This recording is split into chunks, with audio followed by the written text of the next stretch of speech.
To build কোরআনি জীবন নামক YouTube চ্যানেলে আমি জালালউদ্দিন মন্ডল আবার উপস্থিত। অত্যন্ত প্রয়োজনীয় মানব জীবন কেন্দ্রিক যেসব প্রয়োজনীয় কোরআনি মেসেজ বার্তা আমাদের জীবনের একান্ত প্রয়োজন বলে আমি মনে হয়েছে আমি সেইগুলো খুব সংক্ষিপ্তভাবে আপনাদের সামনে উপস্থাপন করছি ব্যস্ত সময়ের ব্যস্ত জীবনে। উদ্দেশ্য একটা, পবিত্র কোরআনের এই বিষয়ভিত্তিক জীবন কেন্দ্রিক মানব জীবন কেন্দ্রিক এই বিষয়ভিত্তিক শিক্ষা মেসেজ বার্তাকে আপনারা হৃদয়ে গ্রহণ করে জীবনে গ্রহণ করে আর সবাইকে এই বার্তা গ্রহণ করতে পারে তার জন্য আরো পৌঁছে দেবেন। এজন্য ভিডিওকে শেয়ার করবেন, চ্যানেলকে সাবস্ক্রাইব করবেন এরকম ভিডিও আরো পাওয়ার জন্য। এই আবেদন রেখে আমি শুরু করছি। ভাই, খুব প্রয়োজনীয় জিনিসগুলো খুব ভালো করে মনে রাখি। আজকের যে আলোচনা, যে আত্মজুলুমকারীদের প্রতি আল্লাহর বার্তা, আত্মজুলুমকারীদের প্রতি আল্লাহর বার্তা, Allah's message on the self oppressors, self অ্যাপ্রেসর্সদের প্রতি আল্লাহস মেসেজ। খুব গুরুত্বপূর্ণ, আমরা জেনে নেব। প্রত্যেকটা মানুষ আমরা আত্মজুলুমকারী হয়ে যাই। আত্মজুলুমকারী কিভাবে হবে একটু জেনে নিতে হবে। আল্লাহ পাক মানুষকে সারা পৃথিবীর সমস্ত কিছু শ্রেষ্ঠ করে, আল্লাহ পাক আকাশ পৃথিবীর সমস্ত কিছুকে যথাযথভাবে অযথা ক্রীড়াচ্ছলে চিত্ত বিনোদনের জন্য তৈরি করেনি, প্রত্যেকটাকে যথাযথ নিখুঁত করে তৈরি করেছে এবং সমস্ত সৃষ্টি শ্রেষ্ঠ করে সুন্দরতম অভাব আকৃতি দিয়ে মান, হুঁশ, চোখ, কান, হৃদয়, আত্মা, সত্তা, চেতনা, বিবেক, বুদ্ধি, বিবেচনা, বোধ দিয়ে মানুষকে তৈরি করেছেন আর সমস্ত সৃষ্টিকে মানুষের সেবায় নিয়োজিত করেছেন। আর নিয়োজিত করে আল্লাহ পাক জানিয়ে দিয়েছেন পবিত্র পরিপূর্ণ জীবন বিধান নির্দেশিকা পবিত্র কোরআন দিয়েছেন এবং সেই কোরআন যে একটা মানুষের দ্বারা পরিপূর্ণভাবে পালন করা দরকার সেজন্য নবীর জীবন দিয়েছেন। নবী সাল্লাল্লাহু আলাইহি ওয়াসাল্লাম আমাদের মানুষের মধ্য থেকে একজন সর্বোত্তম শ্রেষ্ঠ আদর্শ চরিত্রের একটা নবী সৃষ্টি করে দেখে দিয়েছেন। এই মানুষই পরিপূর্ণভাবে কোরআন পালন করতে পারবেন এবং সেই নবী সাল্লাল্লাহু আলাইহি ওয়াসাল্লাম পরিপূর্ণভাবে তার জীবনে কোরআনটা পালন করেছেন এবং অসংখ্য হাদিস দ্বারা কোরআন এবং তার জীবন কেন্দ্রিক সমস্ত হাদিসগুলো যারা জীবনের ব্যবহার কেন্দ্রিক সমস্ত হাদিসগুলো দ্বারা একটা নির্দিষ্ট শরিয়াত, স্পষ্ট পথ, আইন, স্পষ্ট পথ নির্দিষ্ট করে একটা শান্তির ধর্ম, ইসলাম ধর্মকে কোরআনে বলেছে শান্তির ধর্ম, শান্তির ধর্ম ইসলামকে নির্দিষ্ট করে দিয়েছেন। ইসলাম ধর্মের শরীয়তকে, স্পষ্ট আইনকে আল্লাহ পাক নির্দিষ্ট করে দিয়েছেন এবং জানিয়ে দিয়েছেন এই শরীয়তে আত্মসমর্পণকারী হয়ে মুসলমান হতে হবে। তাহলে আমরা আত্মসমর্পণ কোথায় করব? আমাদের আত্মকে, আমাদের নিজেকে আমরা সমর্পণ করব কোথায়? কোরআন হাদিস দ্বারা নির্দিষ্ট যে শরীয়ত আল্লাহ পাক নির্দিষ্ট করে দিয়েছেন। মানুষকে সমস্ত কিছু চোখ, কান, হৃদয়, বিবেক, বুদ্ধি, বিবেচনা দিয়েছেন, কোরআন হাদিস দিয়ে নির্দিষ্ট শরীয়ত নির্দিষ্ট করে দিয়েছেন আর বলে দিয়েছেন জ্ঞানী মূর্খ আমার কাছে সমান নয়, জ্ঞানী মূর্খ সমান নয়। তাই সমস্ত কিছু জানতে হবে, বুঝতে হবে, এর থেকে জ্ঞান শিক্ষা অর্জন করে এই শরীয়তের মধ্যে আত্মনিয়োগ করে আত্মসমর্পণকারী হবে। মুসলমান শব্দের অর্থ হলো আত্মসমর্পণকারী, তার আত্মকে সে এই শরীয়তে নির্দিষ্ট করে দেবেন, এইভাবে সে মুসলমান হবে। তাহলে নাহলে মুসলমান হতে পারবে না। এবারে এইখানে এই কটা আজকে যেগুলো আমি পবিত্র কোরআনে 2টো সূরা থেকে 8টা আয়াত নিয়ে 3টে বিষয়ভিত্তিক শিক্ষা যেটা আলোচনা করব, যারা আত্মসমর্পণ করে না, এই শরীয়তে আত্মসমর্পণ করে না, যারা আত্মজুলুমকারী, নিজের ওপর অত্যাচার করে, নিজের খেয়াল খুশি মনে চলে, নিজের ওপর অত্যাচার করে, নিজের মন চাই জিন্দেগি চলে, তাদের সম্পর্কে আল্লাহ পাক কি মেসেজ দিচ্ছে, কি বার্তা দিচ্ছেন আমরা জেনে নেব। আল্লাহ পাক সূরা জুমারের 53 নম্বর আয়াত আল্লাহ পাক জানিয়ে দিয়েছেন। সূরা জুমারের 53 নম্বর আয়াত আল্লাহ পাক জানিয়েছেন নিজের ওপর জুলুমকারীদের আল্লাহর অনুগ্রহ ক্ষমা থেকে নিরাশ হওয়ার পরামর্শ না হওয়ার পরামর্শ দিয়েছেন। তোমরা যারা নিজের ওপর জুলুম করে বসেছো, তোমরা যারা নিজের মতো করে চলেছো, শরীয়তকে ভুলেছো, নিজের মতো করে চলছো, ভুল করে বসেছো, নিজের ওপর জুলুম করে বসেছো, অত্যাচার করে বসেছো, তারা কি বলছে? তারা অবশ্যই তোমরা আল্লাহ পাকের ক্ষমা থেকে, আল্লাহ পাকের জুলিয়ে থেকে নিরাশ হও না। তাহলে হে আমার দাসগণ, তোমাদের মধ্যে যারা নিজেদের ওপর জুলুম করেছো, নিজেদের ওপর অত্যাচার করেছো, তারা আল্লাহর অনুগ্রহের ব্যাপারে নিরাশ হও না। আল্লাহ পাক অনুগ্রহ করবেন, ক্ষমা করবেন, এই আশা রেখে নিজেকে সংশোধন করে, আত্মসংশোধন করে, পরিপূর্ণভাবে শরীয়তে তওবা করে, পরিপূর্ণভাবে শরীয়তের মধ্যে নিমগ্ন করতে হবে, আত্মসমর্পণ করতে হবে, মুসলমান হতে হবে। তাহলে আল্লাহ পাক বলে দিয়েছেন আমাদের আল্লাহর অনুগ্রহের ব্যাপারে নিরাশ হওয়ার কথা বারণ করেছেন। কারণ আল্লাহ পাক বলে দিয়েছেন আমি সমুদয় পাপ ক্ষমা করে দেবেন, তিনি অত্যন্ত ক্ষমাশীল পরম দয়ালু।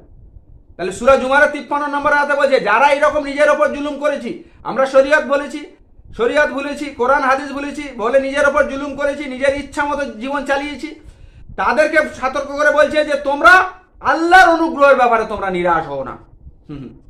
কেননা আল্লাহ পাক তোমার সমুদয় পাপ, সমস্ত পাপ ক্ষমা করে দেবেন এবং তিনি অত্যন্ত ক্ষমাশীল পরম দয়ালু। তাহলে আল্লাহ পাক সমুদয় পাপ ক্ষমা করে দেবেন, অত্যন্ত ক্ষমাশীল পরম দয়ালু, এই মেসেজকে রেখে এই আশা হৃদয়ে পোষণ করে আমরা তওবা করে আল্লাহর পথে আবার ফিরে আসবো যারা জুলুম করে বসেছি। এই বার্তা আল্লাহ পাক এখানে দিতে চেয়েছেন। 3 নম্বর বিষয় যেটা পড়ে যাচ্ছে, আল্লাহ পাক আবার সতর্ক করে বলে দিয়েছেন যে জানিয়ে দিয়েছেন যে যারা সাবধানী, যারা নিজেদের সংশোধনকারী, তাদের কোনো ভয় থাকবে না, দুঃখ থাকবে না। সূরা আর-রাফের 35 নম্বর আয়াত আল্লাহ পাক আবার জানিয়ে দিয়েছেন যে আদম সন্তান, তোমরা যদি কোনো রকম তোমাদের বলছে আল্লাহ তোমাদের মধ্যে রসুল তোমাদের কাছে আমার নিদর্শনগুলো বয়ান করে, আল্লাহর নিদর্শনগুলো রসুলরা বয়ান করে, যারা সাবধানী, যারা নিজেদের সংশোধন করে তাদের কোনো ভয় থাকবে না, তাদের কোনো দুঃখ থাকবে না।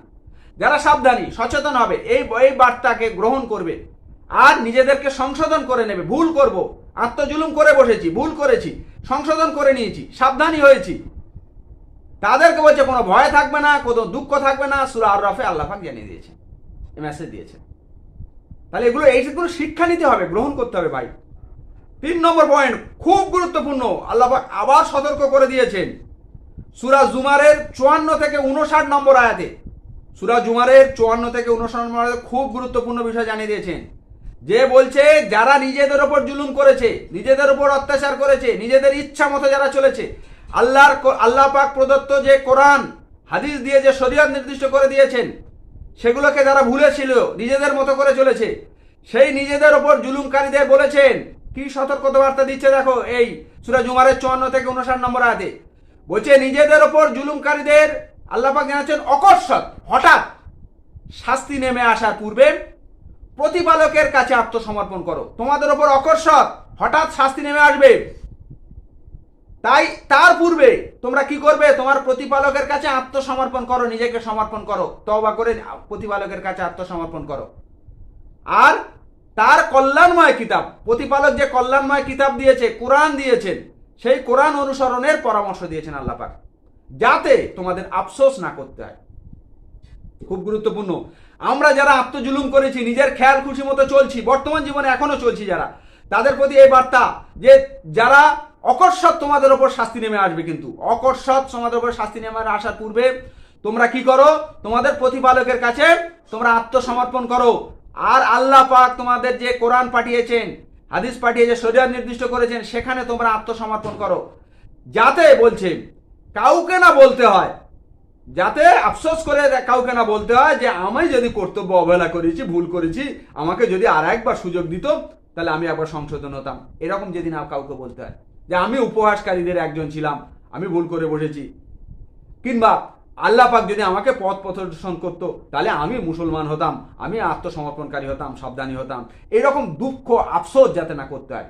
কিংবা পৃথিবীতে আর একবার যদি আমি ফিরে যেতে পারতাম, পৃথিবীতে আর একবার যদি ফিরে যেতে পারতাম, আমি সৎকর্ম করতাম, এইরকম দুঃখ আফসোস করতে যাতে না হয়, সেজন্য কি বলেছেন যে তোমরা জুলুম করে পড়লেও তোমরা কি করবে, নিজেদের ওপর জুলুমকারী যারা অকস্মাৎ শাস্তি নেমে আসার আগে প্রতিপালকের কাছে আত্মসমর্পণ করো, আর যে কোরআন পাঠিয়ে দিয়েছেন, পরিপূর্ণ জীবন বিধান পাঠিয়ে দিয়েছেন, সেইগুলোকে অনুসরণ করার পরামর্শ দিয়ে দিয়েছেন কোরআন হাদিসে, যাতে সেই সময় তোমরা যত অজুহাত দেখাও না কেন, আল্লাহ পাক বলবে তোমরা আমার নিদর্শনগুলোকে অগ্রাহ্য করেছিলে, মিথ্যাকে তোমরা গ্রহণ করেছিলে, সত্যকে তোমরা প্রত্যাখ্যান করেছিলে, তোমরা অবিশ্বাসী ছিলে, তাই তোমাদের শাস্তি দেওয়া হবে। যারা করবে না এগুলো তাদেরকে এরকম বলবেন আল্লাহ।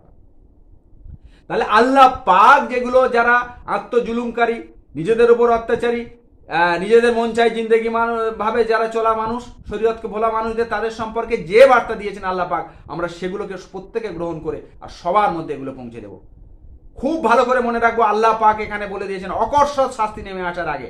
ভালো করে মনে রাখি সূরা জুমারের 54 থেকে 59 নম্বর আয়াত, আপনারা কোরআন খুলে একটু দেখে নেবেন।